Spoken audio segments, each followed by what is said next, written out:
రూ. 90కి 13 రకాల కూరలతో భోజనమా? ఇది ఎక్కడా అనుకోని కాకినాడ గారు నడుచుకుంటూ వచ్చేసాడు భయ్య. వచ్చేసిన తర్వాత వీళ్ళ దగ్గర అయితే చాలా ఐటమ్స్ అయితే ఉన్నాయి. ఇక్కడైతే పార్సల్ గేర్సల్ కర్రీస్ బాబోయ్ 13 రకాలు అంటే చాలా ఎక్కువ. అలాగే ఒకటి 20-50 రూపాయలు చొప్పున మంచిగా అమ్ముతున్నారు. టేస్ట్ అయితే వేరే లెవెల్ ఉంది. వీళ్ళ దగ్గర పార్సల్ కూడా ఉన్నాయి 50 రూపాయలు మాత్రమే. చాలా బాగున్నాయి టేస్ట్లు అయితే. ఇక్కడ కూర్చో డైనింగ్ బాగుంది. అలాగే ఫుడ్ అయితే అన్లిమిటెడ్. ఎంత అయితే అంత 90 రూపాయలకే.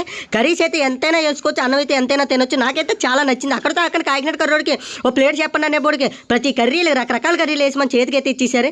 ఇచ్చేసిన తర్వాత ఒక కర్రీ చూసేపటికి నాకైతే మాత్రం చాలా నచ్చింది. మనోడు ఇచ్చిన తర్వాత మనోడు మాటలో తెలుసుకుందామని ఎలా ఉంటాయి సార్ ఏంటి దీని రేట్ ఏంటి అని మనోడు మాటలో కొనుక్కుందామని వచ్చేసాను. రండి.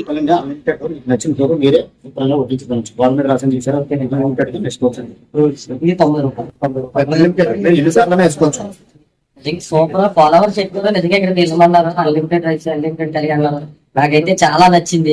ఎన్ని రకాలు వీళ్ళ దగ్గర పార్సల్ అయితే చాలా గట్టిగా వెళ్ళిపోతుంది. 50 రూపాయల కంటే చాలా మంది వచ్చి తీసుకుని వెళ్ళిపోతుంది. అలాగే మనం కూడా పొట్లాలు తెచ్చిన తర్వాత మనకైతే వైట్ రైస్ వస్తుంది. వైట్ రైస్ అయితే మామూలుగా లేదు భయ్య. నిజంగా ఒక్కొక్క రకాలతో తింటే నాకు చాలా హ్యాపీ అనిపించింది. ఎక్కడో కదా మన ఎస్ఆర్ఎంటీ మాల్ దగ్గర నుంచి ఆంజనేయ బొమ్మ ఉంటుంది. అక్కడ ఝాన్సీ మెస్ అని ఉంటుంది, ఝాన్సీ రుంచి అని ఉంటుంది. నాకైతే నచ్చి మీరు కూడా వెళ్ళి విజిట్ చేయండి. ఉంటాను మరి. బై.